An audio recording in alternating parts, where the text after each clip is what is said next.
My sister shouted, "You'll never get Dad's money." But when the will was read and she got nothing, she threw a fit. Then her husband turned to me. I had just finished drying the last plate when I heard the telltale clack of heels against hardwood. Claudia never was one for subtlety, and the sound of her arrival echoed through the house. She shouted my name from the hallway like I was some delinquent teenager hiding in my room instead of a 42-year-old man handling the arrangements for our father's estate. "Jacob!" she barked, her voice closer now. "Where the hell are you hiding?" Of course, she'd frame it that way. I shook my head, tossed the dish towel over my shoulder, and waited, bracing myself against the counter for what I knew was coming. Claudia had flown in from New York 2 days after Dad's funeral, more out of obligation than anything else. Dad's passing had been unexpected, a stroke, fast and deadly, and Claudia's whirlwind arrival was the kind of grandstanding we'd all grown used to. I was the one who had been here in Cincinnati, handling Dad's affairs while she played the role of the grieving daughter whenever convenient. She stormed into the kitchen in full battle regalia, black suit, perfectly styled hair, makeup immaculate. "Jacob, we need to talk." She crossed her arms, staring at me with that signature glare. I raised an eyebrow, feigning ignorance.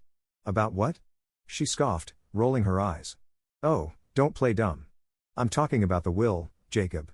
You and I both know why you're really here. It's all about Dad's money, isn't it?" I let out a breath, trying to keep my composure. "Claudia, I'm here because someone has to take care of things. Dad left a lot of loose ends, and I figured I'd step up." She gave a bitter laugh, practically snarling. "Oh, of course. The dutiful son, right? Jacob, cut the act. You were always his favorite, and you probably manipulated him into leaving everything to you." I shook my head, astonished. "Claudia, I haven't even seen the will yet. The lawyer said we'd read it together. I have no idea what it says." "Oh, please." She rolled her eyes, leaning in close. "And I'm supposed to believe that you haven't had a peek? Don't insult my intelligence, Jacob." I felt a pang of irritation rise in my chest. Claudia had always been suspicious, but grief seemed to amplify her worst traits. "Look, I have no clue what's in the will, and honestly, I don't care as much as you think. I was here, Claudia.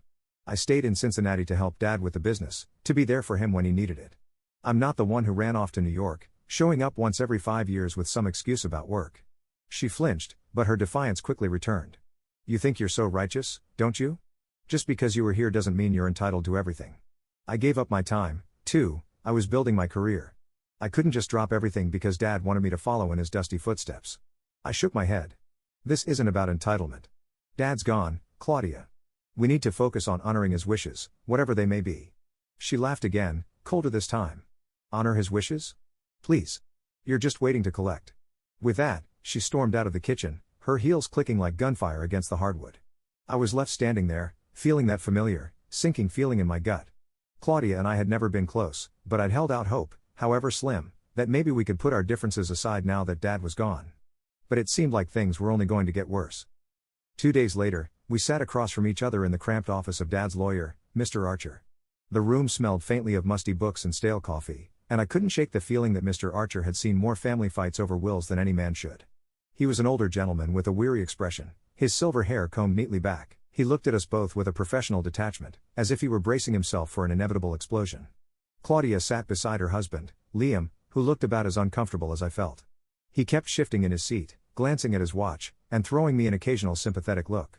He was a quiet guy, usually content to let Claudia dominate any conversation, but today he seemed tense, like he knew things were about to go sideways. Mr. Archer cleared his throat, adjusting his glasses as he opened a folder. "All right," he began, his voice steady and calm. "I'll go over the specific bequests first." He listed off a few minor things: antique furniture going to family friends, a donation to Dad's alma mater. I glanced over at Claudia, watching her impatiently tap her fingers against the arm of her chair, her eyes narrowing each time Mr. Archer mentioned another trivial item.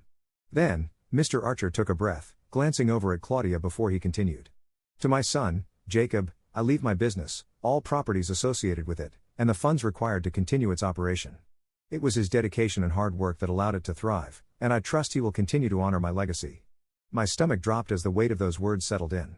It wasn't just pride or relief, it was grief and responsibility, all wrapped up in one.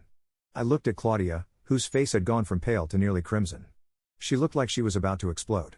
Mr. Archer hesitated, as if bracing himself, before moving on. "To my daughter, Claudia," he began, his voice wavering slightly, "I leave my collection of rare coins and my record player, the one she loved as a child." There was a long, suffocating silence. Claudia's jaw dropped, her expression twisting from shock to pure fury. "What?" she whispered, barely able to form the word. Her hands were trembling as she gripped the armrest. Is this a joke? I get a record player and some coins? I tried to say something, but the words wouldn't come. Claudia shot me a murderous glare, her face contorted with anger. You did this, didn't you? Her voice was venomous, each word dripping with accusation. You manipulated him, convinced him to cut me out. I knew it. Claudia, I stammered, raising my hands defensively, I had no idea what was in the will. I didn't. Don't lie to me. She screamed, rising to her feet. You've always been a snake, Jacob. Always pretending to be the good son, the dutiful son, while you stab me in the back. You think you deserve everything because you stayed here, playing the martyr? Claudia, calm down, I said, trying to keep my voice steady, though my heart was pounding. I didn't do anything. I didn't even know about this until just now. Liam, who had been sitting silently through the entire ordeal, finally stood up and put a hand on Claudia's arm. Claudia, please. Let's talk about this calmly, he said, his voice soft but firm. She yanked her arm away from him, her eyes blazing with fury. Don't you dare take his side, Liam. I can't believe this. 20 years of my life, and I get a record player? And he gets everything? She looked around the room wildly, as if expecting someone to suddenly leap to her defense. Mr. Archer cleared his throat, looking deeply uncomfortable. I'm sorry, Claudia, he said, choosing his words carefully. Your father's will is legally binding. He made his wishes very clear, and I can assure you, there was no undue influence involved. Claudia whirled around, pointing a trembling finger at me. This isn't over, Jacob, she hissed, her voice low and menacing. You'll regret this. I swear it. Without another word, she stormed out of the office, her heels clicking against the tile floor with a finality that made my stomach churn. Liam hesitated, looking between me and the door, before finally giving me an apologetic nod and following her out.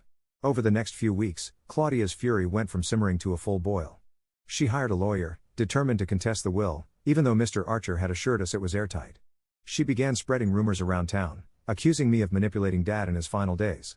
People I'd known my whole life started giving me sidelong glances, and I could feel the weight of her accusations bearing down on me, tainting my reputation and hurting the family business. One evening, as I was closing up the store, I heard footsteps behind me. I turned, half expecting to see Claudia, ready to start another confrontation. But it was Liam, standing alone under the dim streetlight, his face weary and lined with stress. Jacob, he said, his voice low and hoarse. Can we talk? I nodded, unlocking the door and leading him inside. We walked to the back room, the one filled with the dusty antiques that Dad had spent his life collecting. We sat down, and for a moment, neither of us spoke. Liam rubbed his hands together, staring down at the floor. Look, I know things have been rough. But I wanted to say. I'm sorry. Sorry? I asked, taken aback. Yeah, he sighed, running a hand through his hair. I know Claudia can be intense. But this has gone too far. She's hurting herself more than she's hurting you, and I'm worried about her. I frowned, feeling a pang of sympathy. I didn't want it to be like this, Liam. I didn't ask for any of this. I just wanted to do right by Dad. Liam nodded, his face etched with exhaustion. I believe you, Jacob. I always have. But Claudia. She's convinced herself that you're the villain. She won't be satisfied until she's torn you down. I swallowed hard, feeling the weight of his words. What do you want me to do, Liam? He looked at me, his eyes filled with sadness. I don't know. But if there's any way you can make peace with her, I think it's the only thing that'll save her from herself. The months that followed were painful and exhausting. The legal battles drained us both, emotionally and financially. In the end, the will stood as Dad had written it, but the damage was done. Claudia and I hadn't spoken since the final court decision. She'd gone back to New York, leaving a trail of bitterness and resentment in her wake. I stood in the store one quiet afternoon, looking around at the antiques Dad had spent his life curating. I thought about everything he'd wanted, peace, unity, and a legacy we could both be proud of. And for the first time, I wondered if the price of that legacy had been too high. Would we ever repair what had been broken? I wasn't sure. But as I closed up that night, I knew one thing for certain: family can be the greatest treasure, but it can also be the heaviest burden. As the months wore on, I made peace with the fact that Claudia would likely never forgive me, or at least, that she'd never see things for what they really were. She'd always view me as the one who'd stolen her inheritance, regardless of reality. But I wasn't going to let her bitterness destroy me. I had Dad's legacy to uphold, and I intended to do it with integrity. Meanwhile, Claudia seemed to be spiraling further. She called me a few times, mostly to demand more money from Dad's estate, but I told her firmly that everything was locked down according to his will. She'd hang up on me every time, seething with threats of new lawsuits or accusations of how I was ruining her life. Then, one day, Liam showed up at my door again, looking even more worn down than the last time. His hair was unkempt, and he had dark circles under his eyes. "Jacob," he started, his voice barely above a whisper, "I need your help." I gestured for him to come inside, concerned but cautious. "What's going on, Liam?" He sighed, running a hand over his face. "It's Claudia. Things have been bad. Real bad. She's burning through money faster than I can earn it, trying to fund some new lawsuit against you. She's trying to prove you manipulated your way into the will. It's costing us everything." A familiar sense of irritation rose in my chest, but I pushed it down. "Liam, I don't know what I can do. I've tried talking to her, but she's not interested in making peace." He shook his head, looking desperate. "That's not what I'm asking for, Jacob. She's put us in debt, and she won't listen to reason. I need a way out." The realization hit me like a slap in the face. He wanted out of his marriage to Claudia. She dragged him so far down that he couldn't see a way up without cutting ties. "Liam," I said slowly, trying to gather my thoughts, "are you sure that's what you want?" He gave a bitter laugh, eyes filled with resignation. "I've tried everything, Jacob. I loved her once, but this isn't the woman I married. She's consumed by anger, and I don't want to drown with her." There was a silence between us as I weighed my options. Despite everything, I felt a strange sense of duty toward Liam. He'd been good to me during all this, often acting as a buffer between Claudia and me, trying to keep things civil. He deserved better than what she was putting him through. "I might have an idea," I said, feeling a sense of resolve settle over me. "But it'll take some planning. Are you willing to trust me on this?" He nodded, looking more hopeful than I'd seen him in months. "Anything, Jacob. Just tell me what to do." Over the next few weeks, I started putting together a plan. It wasn't just about helping Liam get out of his marriage, it was about showing Claudia the consequences of her actions. I'd been holding on to documents Dad had kept about a hidden account, a sort of rainy day fund that he hadn't included in the will but had mentioned in passing to me once.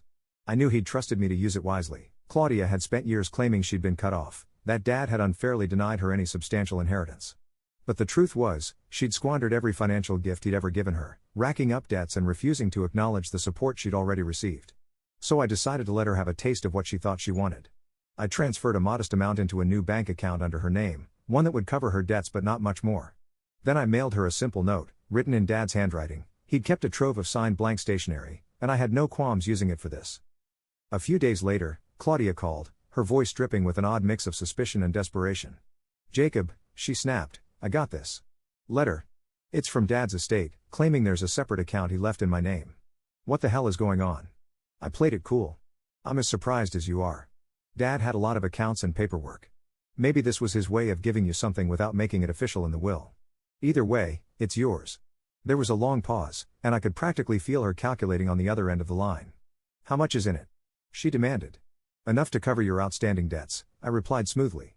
"Dad probably didn't want you struggling. But that's all there is, Claudia." I could hear the disappointment seeping into her voice.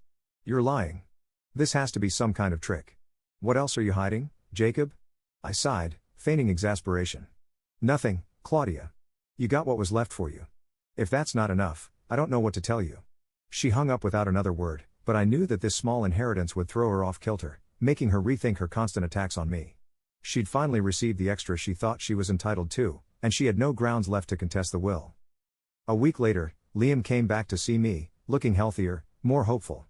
"Thank you, Jacob. She's using the money to pay off her debts, and things have calmed down a bit. I think she's finally realizing there's nothing left to fight over." I nodded, satisfied. "It's the best outcome we could hope for. Now you need to take care of yourself, Liam. Don't let her pull you back in." He smiled weakly, a glint of relief in his eyes. "I think I can finally move on. You've helped more than you know." With Liam's exit imminent, Claudia was left alone, her obsession with Dad's estate dwindling as she faced the reality of her situation. She'd run through her inheritance in no time, paying off debts that would only resurface if she couldn't control her spending. Her rage had cost her nearly everything: her reputation, her marriage, and any remaining family connections she'd had with me. Months later, I heard through mutual friends that Claudia had filed for divorce from Liam. Word was she tried to squeeze him for alimony, but his lawyer had been a shark, and she walked away with little more than she'd come in with. The life she'd built in New York, the one she'd fought so viciously to protect, was crumbling around her. I should have felt bad, but I didn't. I'd spent years trying to be the good brother, trying to be patient and understanding, but Claudia's actions had pushed me too far. Seeing her finally face the consequences of her own decisions brought a sense of justice, a reminder that no amount of manipulation or bitterness could change the truth. One evening, as I closed up Dad's antique store, I stood in the doorway, looking out at the quiet Cincinnati street, feeling a sense of peace I hadn't felt in a long time. I had upheld Dad's legacy, just as he'd wanted, and I'd managed to put an end to Claudia's campaign against me without compromising my integrity. I was free. Claudia had always shouted, "You'll never get Dad's money." But in the end, it was her own actions that had cut her off from his legacy, not mine. As for me, I had more than just Dad's business. I had the satisfaction of knowing that I'd done the right thing, even when it had been difficult. I'd found a new strength, one that didn't depend on Claudia's approval or her forgiveness.